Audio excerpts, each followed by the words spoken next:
I know there's those that may think I might be going a little too far with this one, or I'm being mean-spirited or a hater or something, but I'm really not.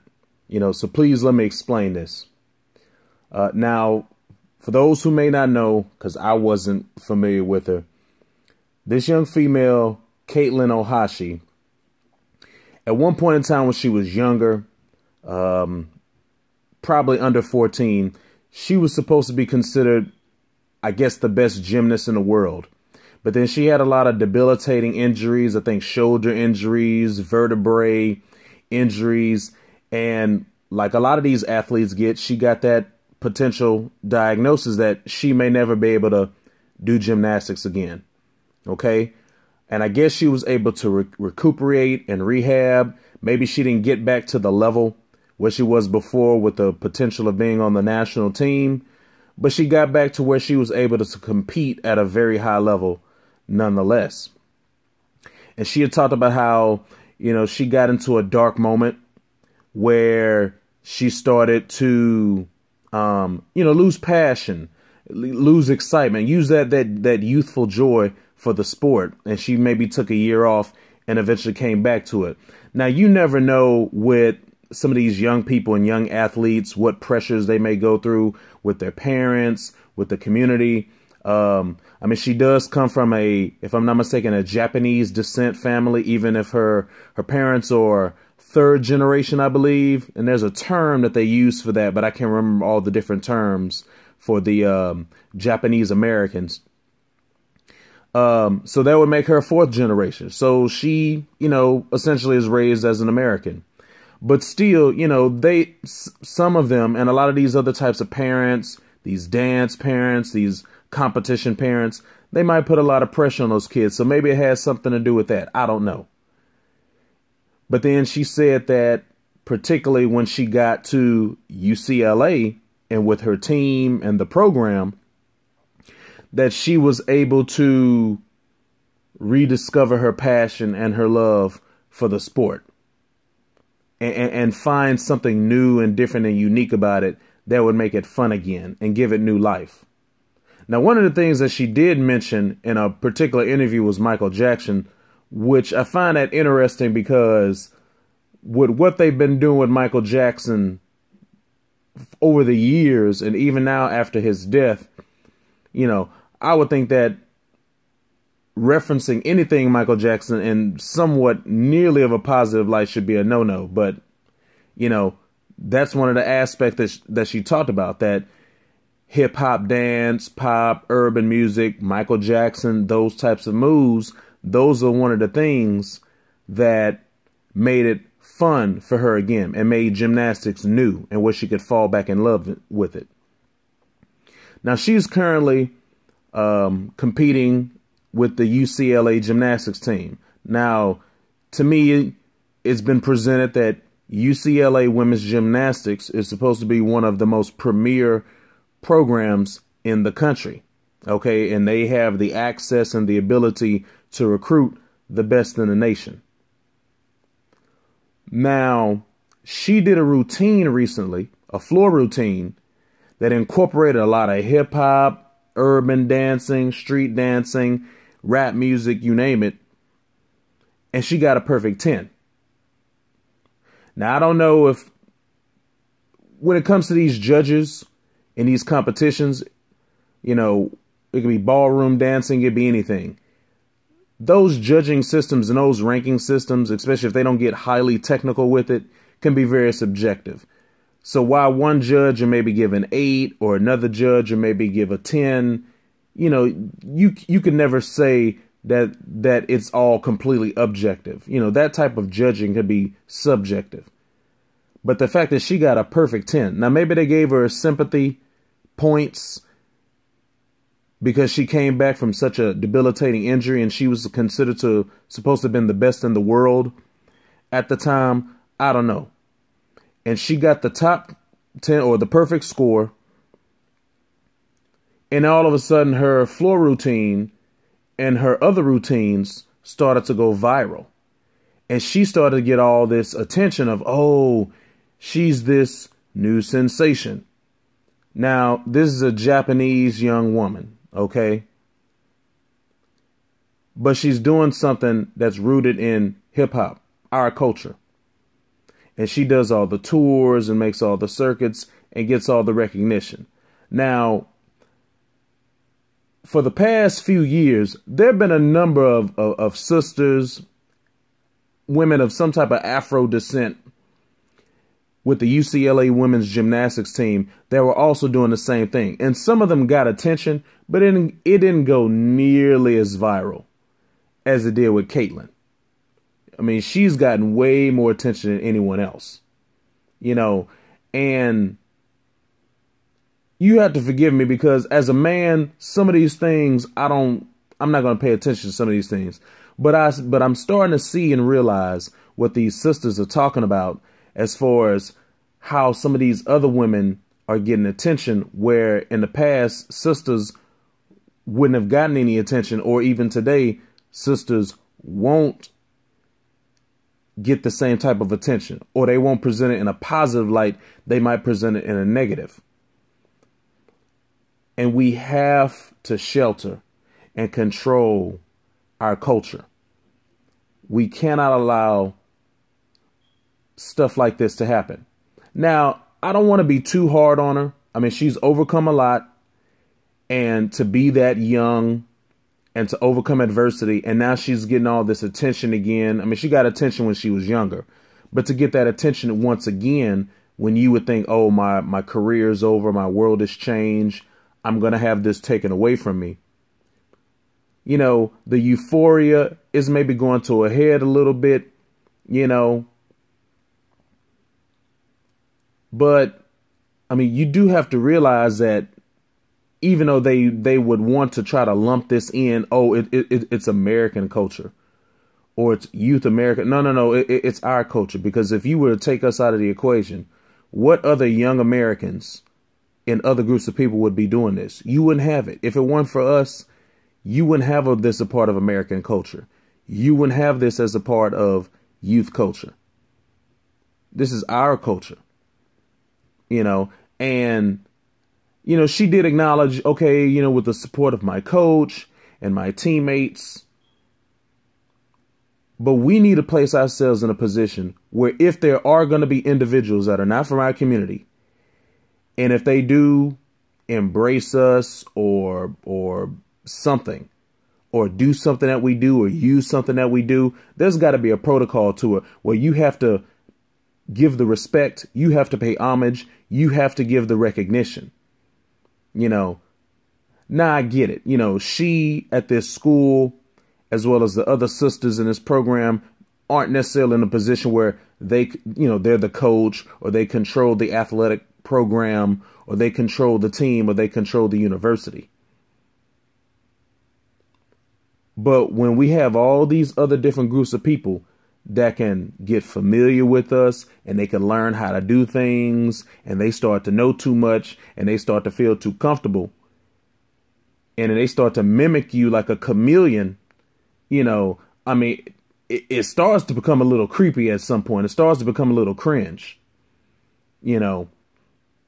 And I don't want to accuse her of this, but there's elements of it that are like a blackfishing, or almost like a blackface.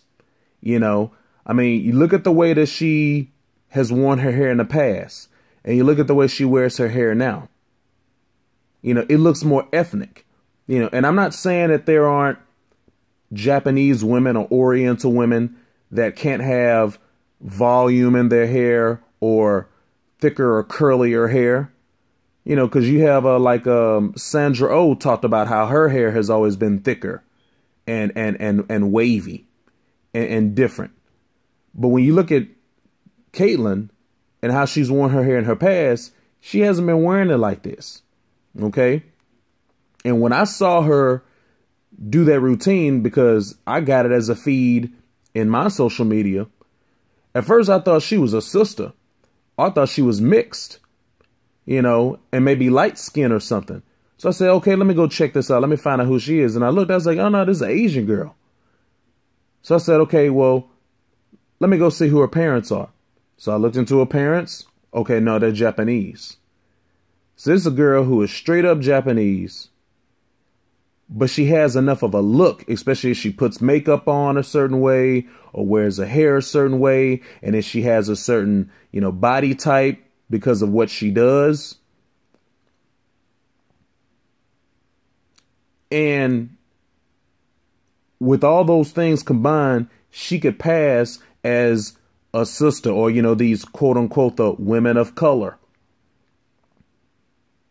And like I say, I'm not saying that she's necessarily maybe trying to do these things, but when we let certain people get too comfortable and there's no protocol on how to handle these situations in what they do or the acknowledgement that they give or the respect or the nods that they should be made to give to show proper respect to the community and to the originators,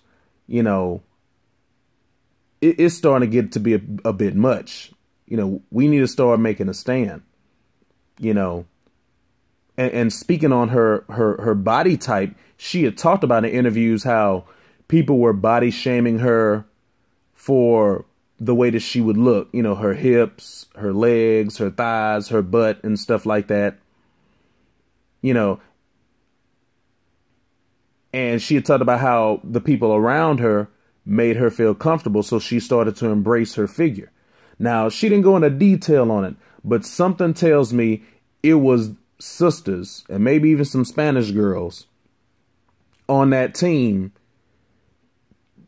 that maybe made her feel the most comfortable and embraced her like a sister and made her feel comfortable about her body.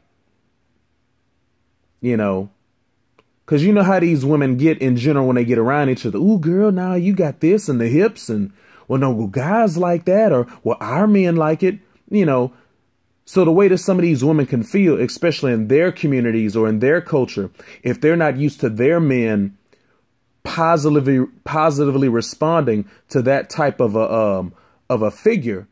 But then when they get to find out from sisters or from other women, oh, no, there are men out there who do desire that. Or who do appreciate that. And they start to feel comfortable. I mean, we're talking about women after all, okay? Women want to be desired by men. Women want to know, whether they necessarily like the guy or not. Women want to know that there's men out there that do like them and find them attractive. So it could be an ego boost to these types of women where they may not get their love, that type of love in their community or with their men or their culture, but they know they can find it in other situations. Now, that doesn't necessarily mean that they're going to be down with that community necessarily, but it will still boost their ego. Okay. And for some of these sisters that may be around women like that or in those types of environments, you have to be a little bit careful about sharing stuff like that too much. And just giving it all away, and then when you complain in certain instances, when there's brothers that might be, involved with women like that, you almost kind of created them that way. You almost kind of made them that way. You gave them all the secrets. You gave them the trade secrets, I can't speak for all other men out there, all of the brothers, but myself personally, when it comes to acknowledging the attractiveness in other women who aren't sisters, who are non-Afro women or non-ADOS, it's the positive aspects that those women have that I associate with sisters that I acknowledge. If they wear their hair a certain way, if they have a certain figure or a certain body type, if they maybe have certain types of dance moves, especially when it pertains to more cultural things, it's not so much something that may pertain necessarily to another culture. And I'm not saying that there's not aspects of other cultures that you may not find interesting or you may not appreciate, but it's that familiarity, it's that commonality that can really kind of create a comfort level. So it starts to become a situation where you, even if they're not, a sister or a woman of Afro descent or ADOS, you start to see the sister in them when they may have some of those attributes or some of those traits, you know, the ones that are positive. Now, definitely we know that there are sisters out there that do display certain traits that are not positive. And you have women out there who are not sisters. They're not Afro descent women. They're not ADOS. And they may exhibit or try to mimic the same traits that are not positive, that are definitely negative, mimicking other sisters. You know, Miley Virus, Hannah Montana, as an example. That's just one example. Amber Rose, you know, definitely not positive. But you have to be careful about that stuff. You have to control it. And you need to, before you get very friendly and very comfortable with somebody. I mean, I get on a team like this or an environment like this. You know, you necessarily can't control it, even though, you know, gymnastics it's a bit of a team sport, but also an individual sport. You know, but you just can't give everything away. You know, when I was looking at her do her performance, in certain angles and certain shots, especially the way she was wearing her hair and how it was dyed and it was curly and the way she was flipping her hair, it almost kind of looked like, I can't remember her name, but the actress who played Freddie in A Different World back in the day in the 90s, you know, a Bill Cosby production, Dr. Cosby. I was like, man, she looks like Freddie. And it's an Asian girl, you know, and with the lighting a certain way, with the makeup a certain way, and she looked like she could be light skinned, you know, when you look at things a certain way with a certain angle, sometimes it's hard to tell. I was like, well, maybe she's mixed, you know. Straight up Japanese.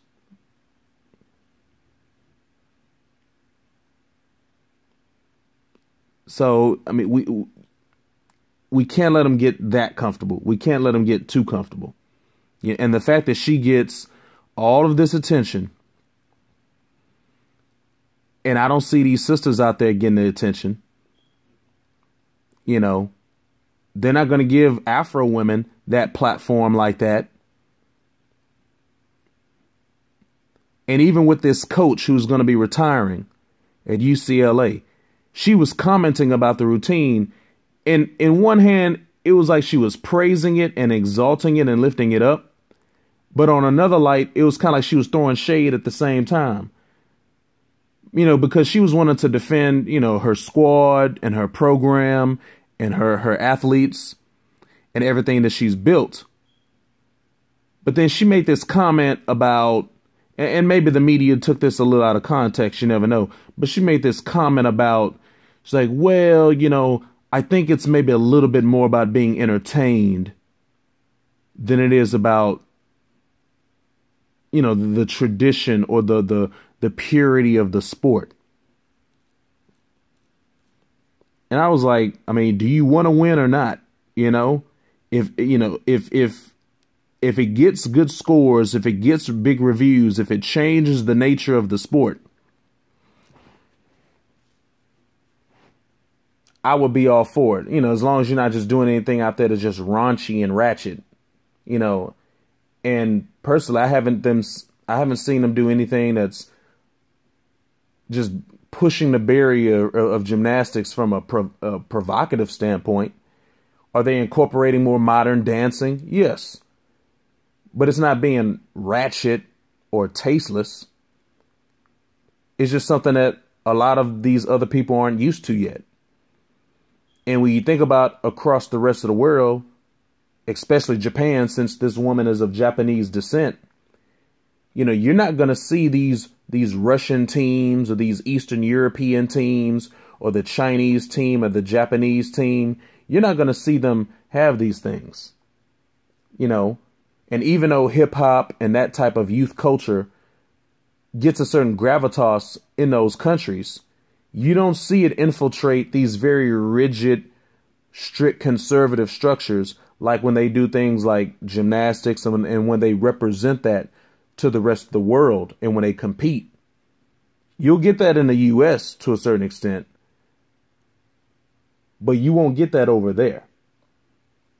That might be something they may have to do more in their private life, but not through the national team. You know, and with Katelyn, you know, she didn't do anything that was traditionally Japanese. She didn't do something that was honoring the culture where she came from, her parents, you know, the generations that were here, the generations before back on the islands.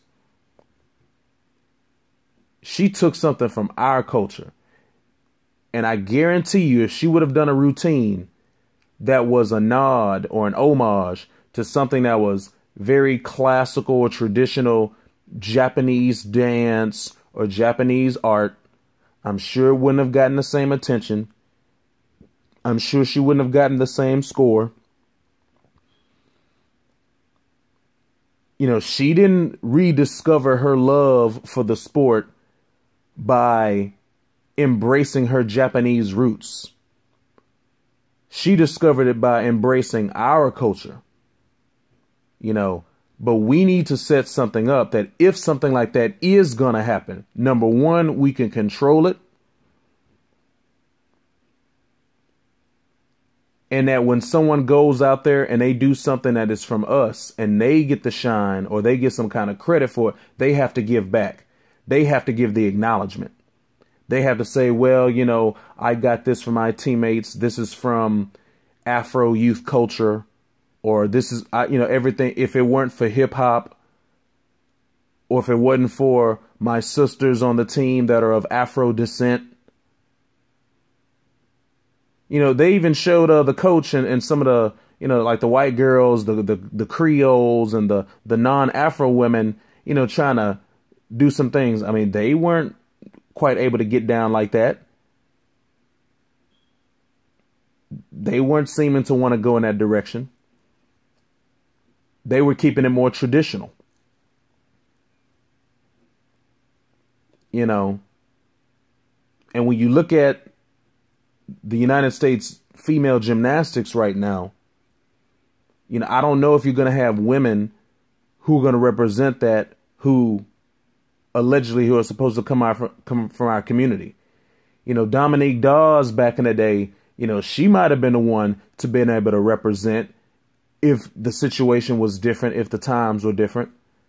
But Gabby Douglas, I'm not sure. And Simone Biles, I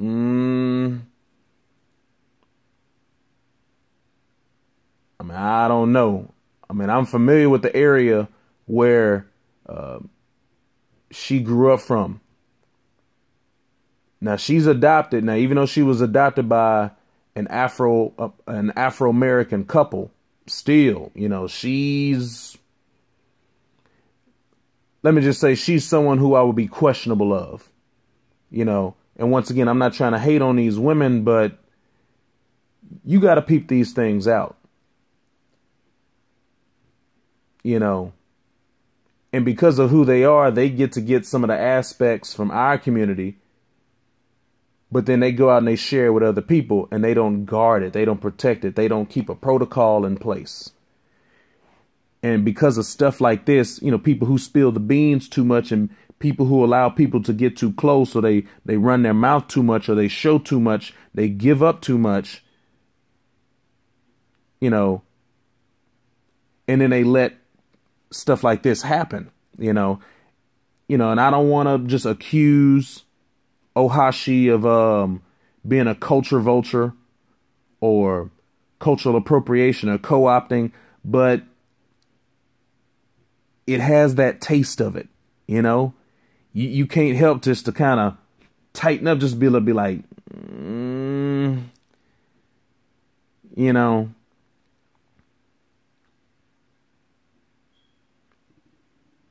And you don't see these sisters out there get that same recognition. So, just like I've stated in other podcasts, one of the ways that we can prevent these things from happening is that for the parents out there, for the communities, I get it. I know there's items that are a lot more important than sports, youth sports or otherwise. But if we produce the best talent, then we should be able to control the organizations and the economics when it comes to sport. So parents, if you have children who show passion or ability for these things, or if you want to introduce them to something just to give them exposure, you're going to have to control it. We need more programs for our youth where the coaches and the administrations and the organizations, the trainers and the medical physicians, where there are people who come from our community and they represent our values. If we had more either homeschooling, alternative education, charter schools, private schools, Afrocentric schools at the K through 12 level, we could control these things in youth programs and youth sports, kind of like an AAU type of a situation, or what LeVar Ball is doing. If we encouraged and worked closer with our HBCUs, if we could create some kind of a crowdfunding or crowdsourcing mechanism where we can get a lot of these HBCUs off of federal money, and where they would get the same type of endowments that these private universities like Notre Dame and Stanford and USC and these Ivy League schools, to where they're funded by the alumni, they're funded by the community, and they don't have to take government money. And if we could take these institutions and even create additional institutions that are private schools instead of public schools, then we could control more of the, not just the athletics, but also the academics. These universities could be institutions where we can create our own think tanks. Okay? But if we get the athletes to go to these schools, you have the talent base, you control the schools, you control the funding, the money comes from the community creates endowments for these schools to where they have the financial support. I can't remember the name of the school. It was in the news recently about how it was having some money problems, HBCU. If the community gets behind those schools and supports them, you don't have to worry about things like that. You don't have to worry about taking that government money. Because when you take the government money, there's conditions that come with that. You can't do certain things. You have to be inclusive. We don't want our institutions to be inclusive. We don't want diversity. We want our institutions to serve our community. We want our institutions to serve our people. So you're going to have to get off of that government money, and you're going to have to get private funding, and you're going to have to get endowments and things like that. Especially if we had more businesses out there and group economics, the businesses could be a big mechanism into supporting our institutions. Then you can maybe even get to the level where you can start to have independent alternative sports leagues, like Big Three basketball, or let's see what comes of the Freedom Football League, or certain aspects of the Negro Baseball League back in the day, and even maybe the ABA, and how even the AFL back in the day was primarily getting their talent from our universities when the NFL wasn't taking those players. There's a reason why all these leagues wanted to integrate, because they realized, as I stated earlier, we have the talent. and they didn't want to lose that talent to a competing business model. So we have to separate from these PWI institutions and these PWI corporate systems, and we have to create our own. If we choose to participate in international competitions like the Olympics, then I would argue we should petition the IOC and these other international bodies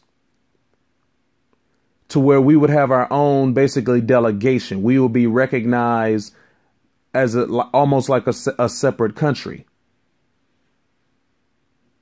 If I'm not mistaken, at least with the World Cup, I think Puerto Rico has their own team. I think with the World Baseball series, is basically like the World Cup for baseball. I think Puerto Rico has a separate baseball team also with World Baseball. And maybe even the Olympics. I think that some of these other territories and Puerto Rico puts forth their own representation. And they don't, they're not a part of the American Olympic team. But if we could petition the federal government and the IOC and these other international bodies and say, hey, we want to have an acknowledgement for our athletes that is separate from the United States, even if it was simply only in the medal count. You know, if they showed, okay, the US, China, Russia, Britain, all these other countries, but then if they said, well, Afro-Americans or ADOS made up this and that and the other when it comes to the medal count for the United States. You know, they got so many of the gold, silver, and bronze. And then the rest of the non-Afro-Americans or the non-ADOS of the American team, they only made this much of the medal count. That way we would be able, I mean, we can even maybe pull those things up for ourselves. But that way, when you look at the medal count, you'll say, well, if Afro-America, if ADOS were its own country, then they would rank at this level when it comes to the medal count. We have to do these things to stand out. And only in creating a certain barriers or a certain system or an alternative or a protocol will we be able to profitize, privatize, and shelter and guard and protect our culture.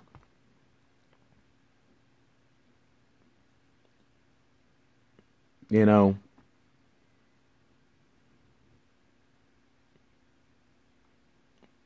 because if someone goes out there and uses something from us, and if they know intimately and directly that they were able to get it from us, and they practice it, and they harness their craft, and then they go out there and they get the shine, and they don't give back, they don't pay homage, they don't give the acknowledgement, they don't give the nod. And we've seen that too much already now over the years. I mean, we can name all of the individuals from music to sports, to you name it. Inventions, everything. But that's what happens when you don't control your own product, or when you don't control your craft. When you don't control your brand or your likeness or your image or your intellectual property. We need a copyright or patent or put trademarks on these things. We need to make a business model for this stuff.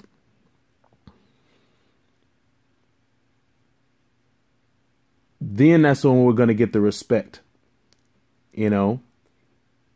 And then if there's people, if they don't want to work with us, or if they don't want to acknowledge us, or if they don't feel like that it shouldn't be considered to be tasteful, that's fine. You know, that's kind of how it, I mean, you still have aspects of it now, but you had a lot more of it back in the day. You know, they wanted to put it on the shelf as something else. They say, oh, no, we don't do that. That's not appropriate. Okay, that's fine. I'd rather it be that way. That way you leave us to do our own thing and you do something else separate, and our paths won't have to cross. But the fact that we don't control and shelter and protect our culture, and we cannot, or we have not, privatized it and controlled it, that's why this happened. And that's why it'll continue to happen.